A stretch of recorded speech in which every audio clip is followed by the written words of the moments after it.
Hello guys, welcome back to Vishesh classes.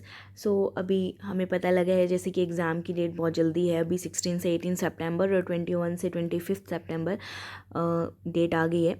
तो आपको क्या है कि अभी जितना आप प्रैक्टिस कर सकते हैं उतना प्रैक्टिस कीजिए। ऐसा नहीं है कि आप इसमें क्लियर नहीं कर सकते, क्योंकि थोड़ी बहुत तैयारी आपने पहले भी की हो। अगर नहीं भी की है तो भी आप जितने क्वेश्चन सोल्व कर सकते हैं उतना क्वेश्चन सॉल्व कीजिए, ठीक है। और जो बेस्ट तरीका है अभी जो प्रैक्टिस करने का क्वेश्चन, वो यही है कि आप प्रीवियस ईयर रिवाइज कीजिए, क्योंकि उसमें से मोस्ट ऑफ कंसेप्ट ऐसे होते हैं जो पूछ लिए जाते हैं, ठीक है। तो अभी हम ये आईसीटी की सीरीज़ कर रहे हैं। आईसीटी पे ऑलमोस्ट मैं 7-8 वीडियोज़ पहले डाल चुकी हूँ प्रीवियस ईयर क्वेश्चन पे। तो अगर आपने वो नहीं देखी है तो आप मेरी प्लेलिस्ट में जाके देख सकते हैं। पूरी सीरीज़ है। डिजिटल इनिशिएटिव पे और स्वयं पे भी बहुत बार क्वेश्चन आए हैं, तो वो ज़रूर से ज़रूर करें, ठीक है। तो अभी आज हम शुरू कर रहे हैं 21 जून और 2019 के दोनों शिफ्ट के। अभी मैं मॉर्निंग शिफ्ट के कराऊंगी, फिर हम इवनिंग शिफ्ट के भी करेंगे, ठीक है। तो मैं जो ये आपको करा रही हूँ हिंदी इंग्लिश दोनों में ही करा रही हूँ। और क्या कहते हैं कि हम जो क्वेश्चन है उसके साथ साथ उसके कंसेप्ट भी देख रहे हैं, ताकि आपको साथ साथ टॉपिक भी क्लियर होते रहे, ठीक है। तो शुरू करते हैं। फर्स्ट आता है what is spyware in respect of computer software. ये क्या कहता है कि जो कंप्यूटर सॉफ्टवेयर है उसके रिस्पेक्ट में स्पाईवेयर को क्या बोलते हैं।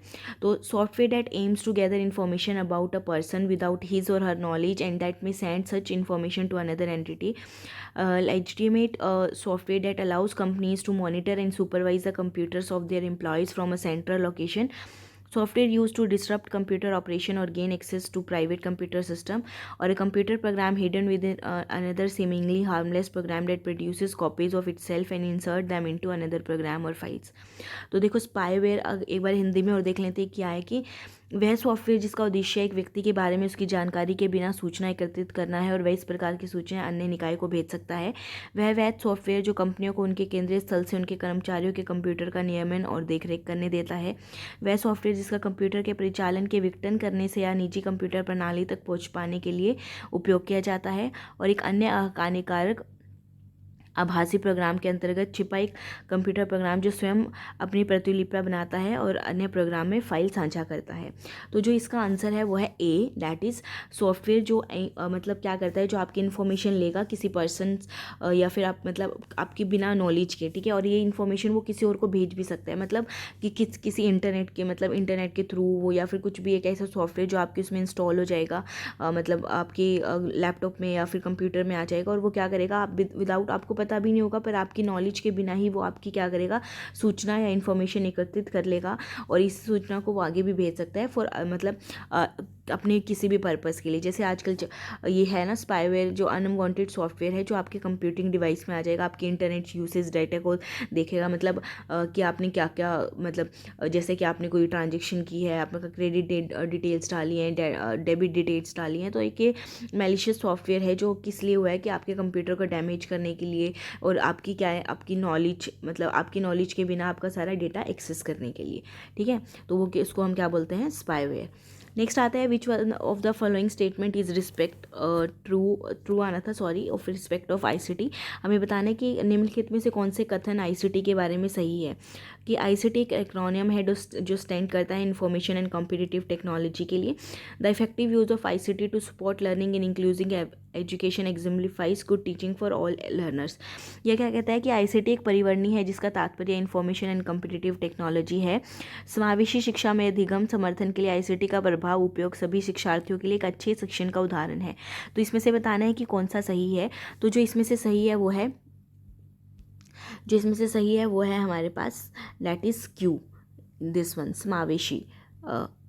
समावेशी देखो, इंक्लूसिव एजुकेशन कौन सी होती है, ऐसे स्टूडेंट जो मतलब कि थोड़े विकलांग है, या फिर मतलब जो जैसे हमारी जो नॉर्मल है उससे थोड़े अलग हैं वो स्टूडेंट, मतलब जो विकलांग है या कुछ भी ऐसे हैं। तो गवर्नमेंट ने क्या किया कि हम सबको साथ में लेके चलेंगे। ऐसा नहीं है कि अगर कोई विकलांग है या कुछ मतलब कोई अच्छे से बोल नहीं सकता है कुछ है तो उसको अलग से ट्रीट किया जाए, ऐसा बिल्कुल भी नहीं है। तो जो इफेक्टिव यूज़ था मतलब आईसीटी का यही था कि जो इंक्लूसिव एग्जीक्यूशन है उसको भी इंक्लूड किया जाए, ठीक है। तो मतलब लेकिन जो एक्रोनियम है वो आईसीटी का इंफॉर्मेशन एंड कॉम्पिटिटिव टेक्नोलॉजी नहीं होता, वो होता है इंफॉर्मेशन एंड कम्युनिकेशन टेक्नोलॉजी। और ये जो सेकंड है वो ट्रू है कि जो इफेक्टिव यूज़ था आईसीटी का वो ज़रूर यूज़ हुआ है इंक्लूसिव एजुकेशन को साथ में, ताकि जितने भी लर्नर्स हैं उनके लिए सब मतलब एक अच्छे शिक्षण का उदाहरण हो सके वो, ठीक है। तो ये उसके समर्थन में भी आया था ICT। तो इसका जो आंसर है वो that is two Q only, ठीक है। Next, which of the following best describe a wiki. Wiki क्या होता है, एक मतलब हम देखते हैं कि जो हमें ऑप्शंस दिए हुए हैं, a system that allows user to add information on to a website but does not change any pre existing information, system that allows collaborative modification of its content and structure directly from the web browser, a system that serve as a publicly accessible personal journal for an individual, a system that monitors the modification of content within a blog. देखो जो best इसमें describe कर रहा है Wikipedia, मतलब हम एक example है जो विकीपीडिया सबसे ज़्यादा जो विकी होती हैं आपके पास, वो क्या करते हैं, वो अलाउ करते हैं कि आप अपना मॉडिफिकेशन कर सकते हैं उसमें, और डायरेक्टली आप उसको वेब ब्राउज़र से उसको अपने अकॉर्डिंगली स्ट्रक्चर कर सकते हैं। सपोज़ कि वेब ब्राउज़र एक कोई ठीक है टॉपिक है, तो उस वेब ब्राउज़र के लिए मैंने क्या किया है, मैंने देखा कि विकीपीडिया पे कुछ नॉलेज थी उसके रिलेटेड, मुझे लगा कुछ और ऐड होना चाहिए था, तो मैं उसमें मॉडिफिकेशन करके कर सकती हूँ, तो उनको हम क्या बोलते हैं, वो विकी होते हैं, ठीक है। नेक्स्ट आता है Anjali's teacher use VLE a software tool design to deliver courses online, the acronym for VLE stands for.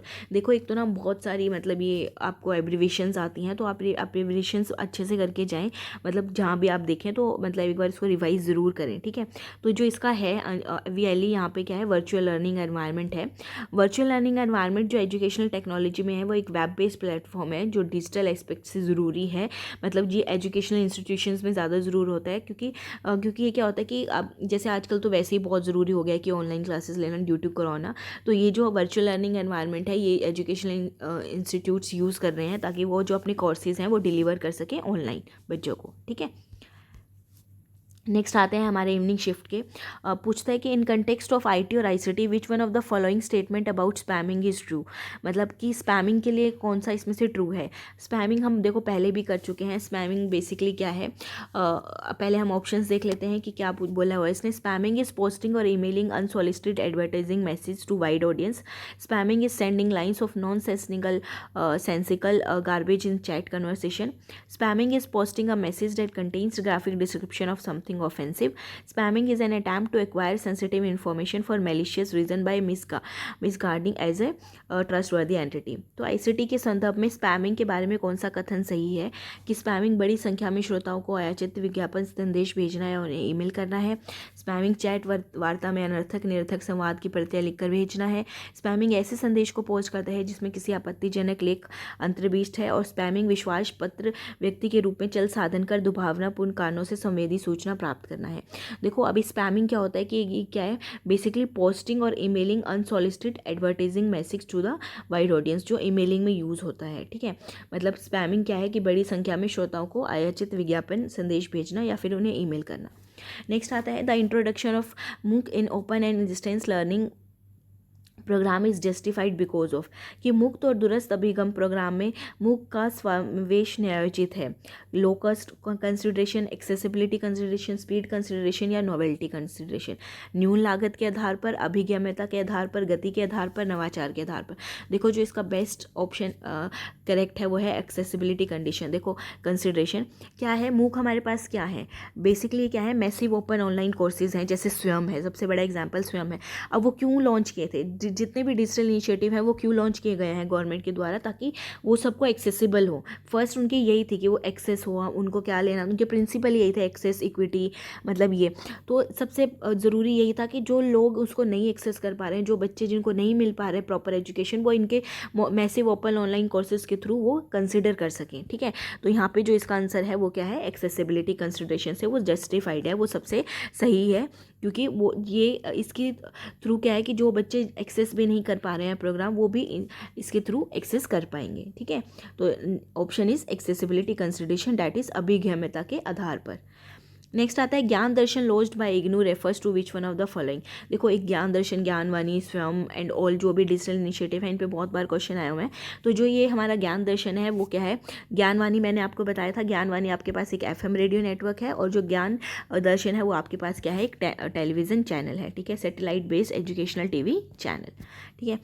Next आता है you need to use automatic calculation in preparing a budget which software application be used. Budget निर्माण में आपको automatic परिकलन करना पड़ता है, इसके लिए आपको किस सॉफ्टवेयर का प्रयोग करना पड़ता है?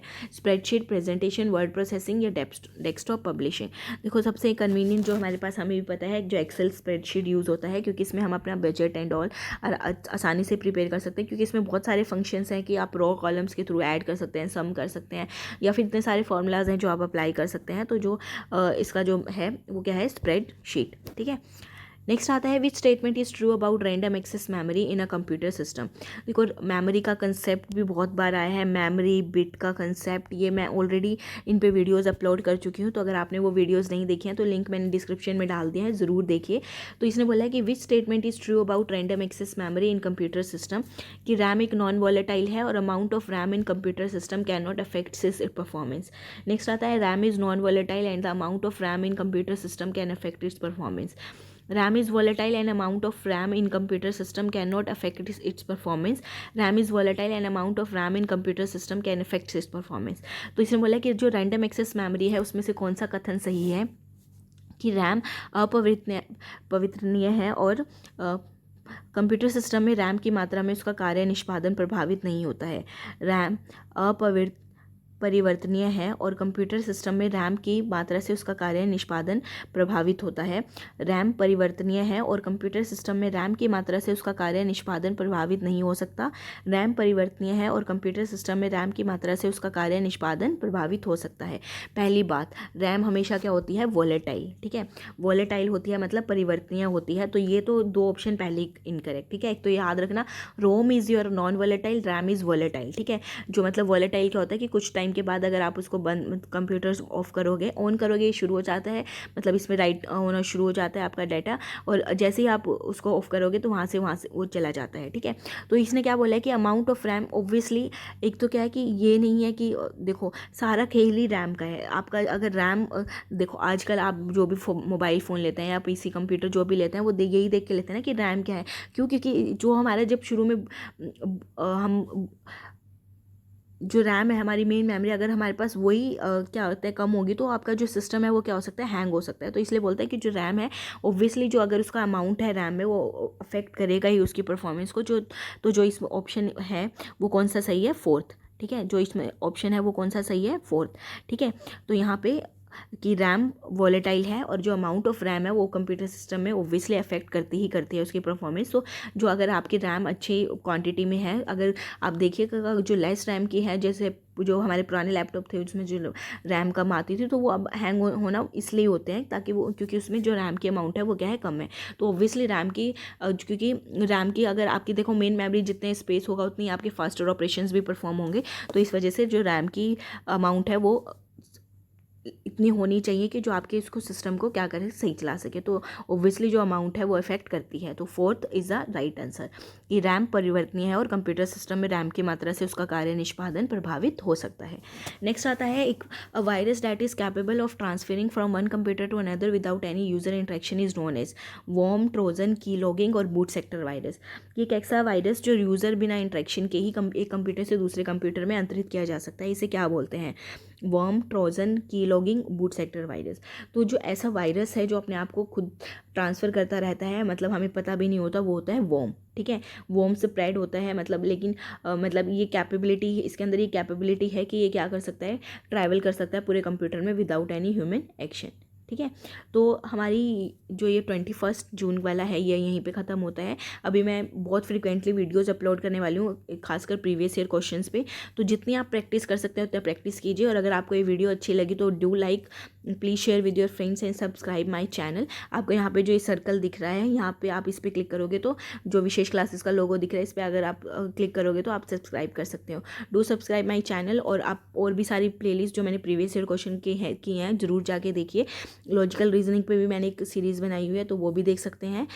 मैं भी ट्राई करूँगी कि पेपर 1 और पेपर 2 से रिलेटेड जितना भी मैं अपलोड कर सकूँ, जितना आपको प्रीवियस ईयर या प्रैक्टिस क्वेश्चन दे सकूँ, ताकि आपकी प्रिपरेशन अच्छी हो। ठीक है, तो मिलते हैं हम नेक्स्ट वीडियो में। तब तक टेक केयर और अपनी प्रिपरेशन जारी रखिएगा। और कोई डाउट है तो प्लीज़ मुझे कमेंट बॉक्स में बताइएगा, और हमारे टेलीग्राम चैनल को भी आप ज्वाइन कर सकते हैं जो लिंक मैंने डिस्क्रिप्शन में दिया है। ठीक है, तो मिलते हैं नेक्स्ट वीडियो में। Thank you.